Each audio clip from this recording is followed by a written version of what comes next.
Hello and welcome to Cartoonist Kayfabe. My name is Jim Rugg. I'm Ed Piscor. Want to let everybody know that we have started the Cartoonist Kayfabe Patreon. We have 3 levels there. Those various levels will get you access to our videos earlier than we post them on here. They'll also get you access, depending on which level you subscribe to a live stream of us recording all of these videos. So give you a little bit of a leg up on the Kayfabe effect. In some cases, possibly months before some of these videos make it to the airways. So check that out if you haven't already. That is the patreon.com/cartoonistkayfabe. And a reminder that Ed and I are working cartoonists. You can see our catalog on here. My latest books, Street Angel, Deadliest Girl Alive, I almost said Grand Design. Hulk, Grand Design, The Plain Janes. You can pick those all up wherever you find books. Ed's catalog includes Red Room, Hip Hop Family Tree, X-Men Grand Design, and WYSIWYG. So one of the best ways to support this channel is to pick up the comics that we make. And speaking of comics, today's book is going to be a very special one. Moebius Batman, or not Batman, I should say, from Penthouse Comics. The story behind this legendary comic is Moebius did a Batman comic, sent it to DC, and they said no thank you. And did not pay. So like... Yes. So what you see throughout this, it's a short comic, but you're going to see them emphasizing our guarantee, positively no Batman appearances in this magazine. Yeah. Really trying to put home that Batman is copyright and trademark DC Comics, and this is not Batman, no way.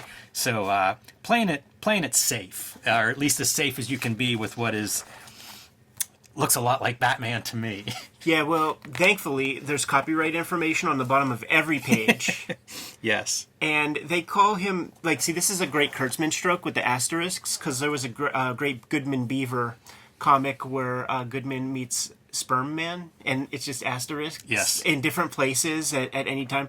But there's copyright information at the bottom of each, and it has a different little piece, different sentence attached. And he goes from, like, Ratman to Buttman to Bootman to Buttman, like all kinds of different things. How sad is it? Like if you have a big property, if you have a Batman, you can go a couple different ways. You can protect it. Like it is this like long established thing that went through the 30s, the 40s, the 50s, and solidified into something. After it's alive for 20 years, it probably is what it is.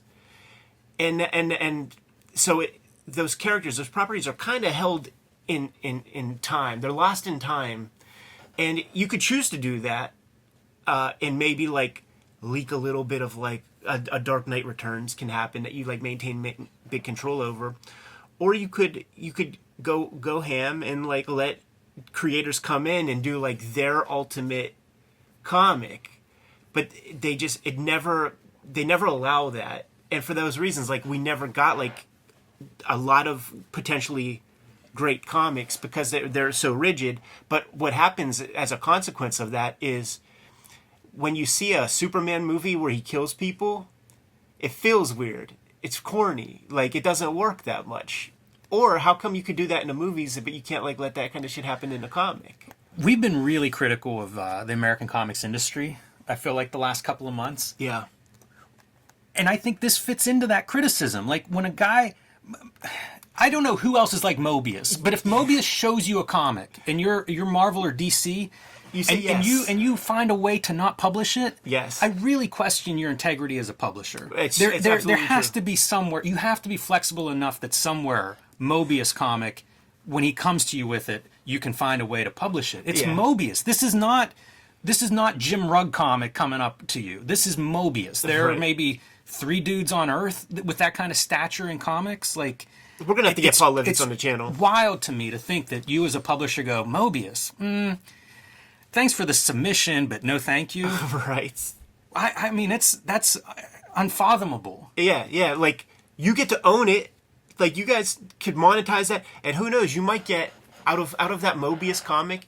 You might get like that Art Adams Wolverine coming up with the claws type thing that you could put on fucking your underoos and standees and t-shirts and all that. Like, and you will own it. So like you'll get to exploit him. You know, whenever I first hooked up with Marvel to do Grand Design, like had the lawyer on the case and shit, and the lawyer very, very, has a relationship with Marvel and stuff. And he's like, Ed, dude, like, I get that you're doing this comic where you're just using all this existing stuff, blah, blah, blah.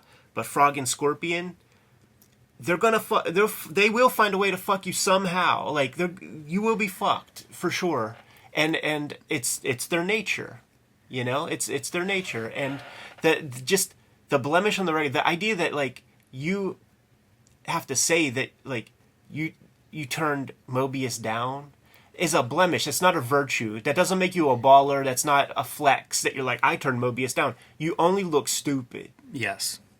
And I don't know if I said it or not, but this is Penthouse Comics 7 from 1995. Penthouse Comics, we'll probably do an episode on them at some point because they have their own, I don't want to say rich history, but this was a big endeavor. You know, you can see the production value. I'm sure this story was not cheap to get Mobius to run it here. They were known for paying very high page rates.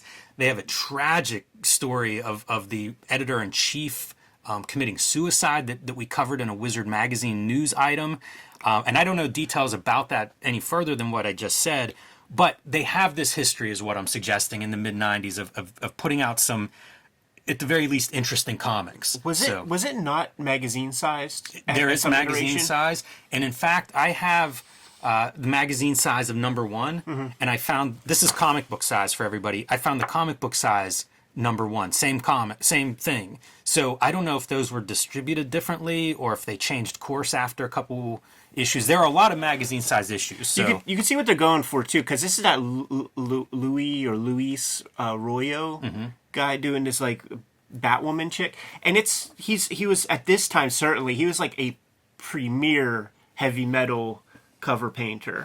They had portfolio books and calendars and stuff. So this is like a bite of that apple a little bit, and I would imagine that those magazine formatted ones would be on the newsstand, you know, not far from the heavy metal in a poly bag or something. Yeah, and they had some real A-list talent doing this stuff. You know, not just European heavy metal artists, but also Kevin Nolans and Texeira's, guys that we would know from sort of Marvel DC Comics, but maybe painting their comics or doing these instead of Marvel DC because they paid a little better at the time.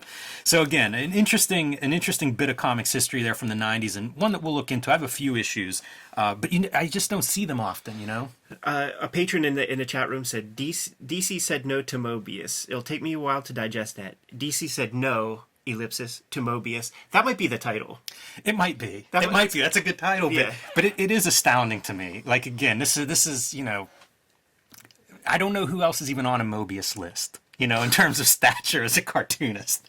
But let's dive in for a minute and see what we have here. So I assume Mobius is coloring this. There's no credit for a colorist.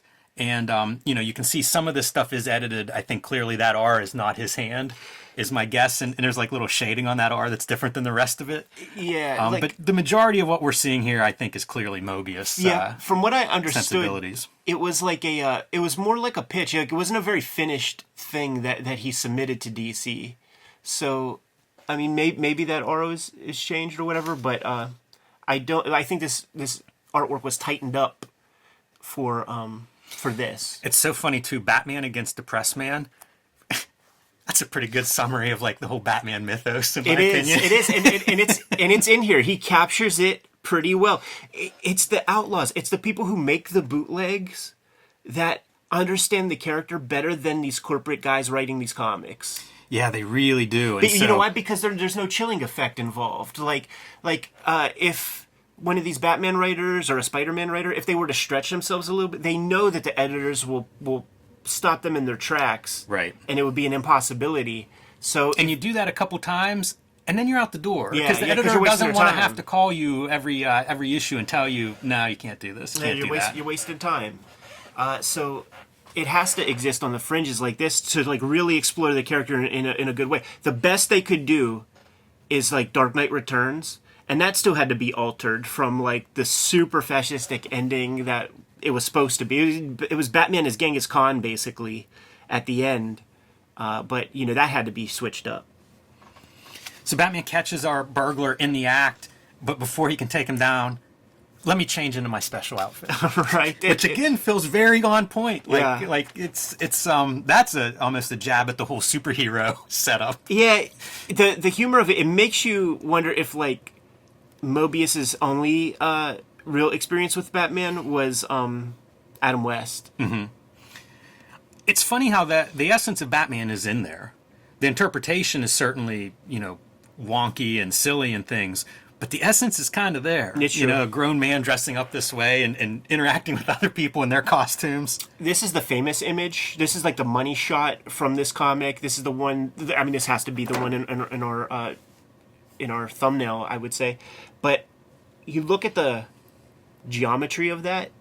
I feel like Bruce Timm took a piece from this. Like, obviously, there's a Fleischer Brothers and a Kirby influence in the animated series, but like this feels like you could sell the animated series on that. We always we point out these little nuances and quirks in artist style. I love how like one ear's a little bit lower. It's almost like dog ears or something. Yeah. Like one's almost flopping, and we'll see why. There's a reason for that, but it's a very human kind of little note, very subtle. And our burglar, meanwhile, has transformed into Batman's mom. Yeah, dude, that's an easy way to psych him out. It's hilarious, and I love that he has these little kind of arrow things pointing back to your '60s Adam West kind of Batman-ism. Yeah. Almost like the pop schlock kind of stuff. And continuing on with Penthouse covering their ass. Since we're not DC Comics, we never use Batman in this magazine, so just get that thought out of your head. If you're looking for Batman, you've come to the wrong place. Yeah, it's so good. It's That's so what I good. meant, Ratman's mom. It's just cutting promos on DC Comics for being inept and dumb. Like that we get Paul Levitz on it. Like, that has to be a question. I've never heard him answer it.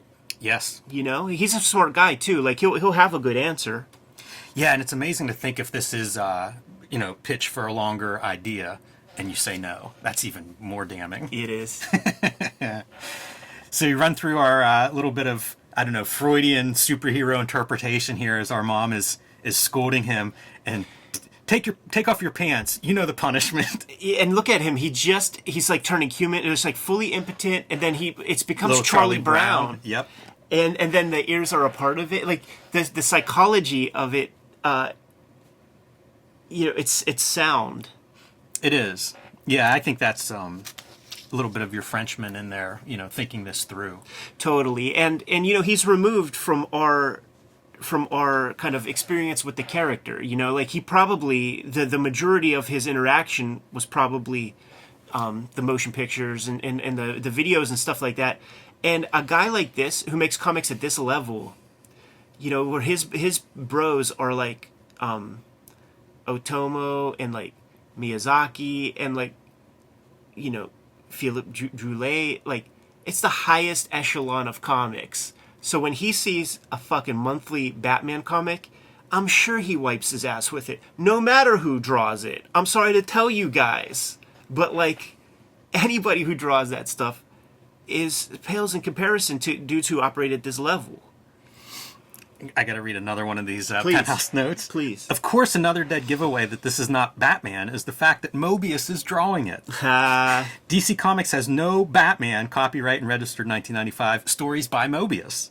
We have Mobius, but he's not drawing Batman. I love it, dude, because it's just dissing him. It really is poking. Yeah, it's very fun. Real dumb. Yeah, you and your horrible ears. He turns the Batboy from freaking Weekly World News. It's so funny. I wonder if these pages are out of order. Yeah. So, we go from our depressed man in costume as his mother punishing him, and then you turn the page and she's back in costume, and I feel like if you look at this page... You know what? It is out of order. Because, like, the order is... Like, when I just read it online, and on every website that puts it out there, it's oriented correctly. So now I have to go back to the idea of Mobius dealing with American publishers. Right. And just being like, what Fuck the all hell are you you guys doing? What is this horror show that you're running? Yeah, fuck all you dudes. And of course, Batman overcomes our depressed man. And why wouldn't he? Because he spent a lot of time in Super Therapist's office. Makes me think of that. Do you remember Rob Liefeld had that superhero therapist comic concept for like a short time? I think it was like a movie pitch. I think J-Lo was attached to it. But it might have been like gag comics where it'd be like one panel, each one of like the whatever superhero stand-in laying there on the couch and talking about their problems. Makes me think like, boy, it would have come right out of this perfectly. I don't think the timing lines up, but there you go, man. The Mobius Batman, or not Batman, comic, as the case may be. But what a wild thing to exist. This is another one that feels fake to me. If you'd have told me this a couple of months ago, I'd be like, what? Is that true? Like, you didn't know about I was this? unaware of this, yeah. Oh, man. You had mentioned it, and then, like, I came across this so randomly, because, like, I've seen Penthouse Comics in comic shops twice in the last 10 years, and just so happened one of them was the Batman comic, and it happened, you know, a month after we talked about it. You know what it is, man? Like, when you jump off Wizard magazine, I pretty much jump on. So this is that period. Okay. Like I'm reading Wizard around this period. So like it was like that image of Batman that I was pointing to before. Like that's the image that's in Wizard magazine. You know? Okay, gotcha. Yeah. Good. I look forward to seeing that, because, I mean, if it's 94, 95 time period, you know, it's got to be coming up in our Wizard coverage. Yes. So that's incentive for me to head back to Wizard. I'm going to refrain from going through this whole issue because I don't want this video to get flagged as adult content. Right. But we have talked about the Blue Girl this week. Yeah. So talk about weird synchronicity that this would show up as our back ad on this issue. The originator of tentacle porn, man. Yeah. There's live action, and I remember Pittsburgh Comic Con, because like Pittsburgh Comic Con was the seediest joint ever, and they would have the Blue Girl videos like playing.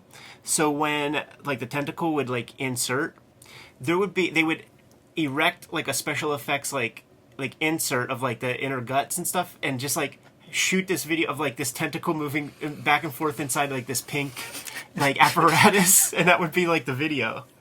You know, that would be a cutaway. It would show her like moaning, and then it would like show this cutaway of this tentacle moving back and forth inside this swampy. A lot of people in the world. Something for everybody. Yeah, and Japan has their niches for sure.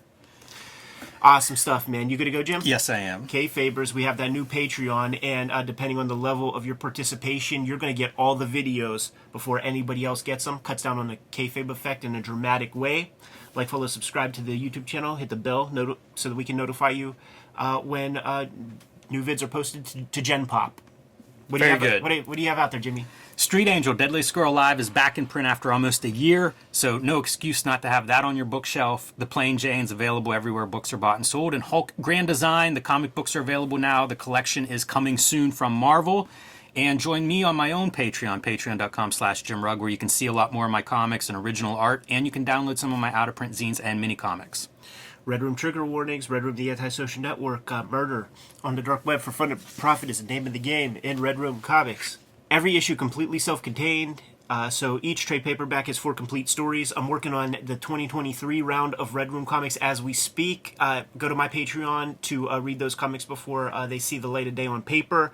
We have link trees in the description below this video where you can get to all of our links and destinations. Thank you guys for buying my comics in a big way this Christmas. I've been watching those numbers jump on Amazon. It's been pretty cool. What else do we have out there, Jim? Subscribe to the Cartoonist Kayfabe newsletter at the links below this video. You can also find Cartoonist Kayfabe t-shirts, merchandise, hats, mugs, fanny packs, stickers, and lots more at our spread shop. That link is also available below this video. Another great way to support the Cartoonist Kayfabe YouTube channel.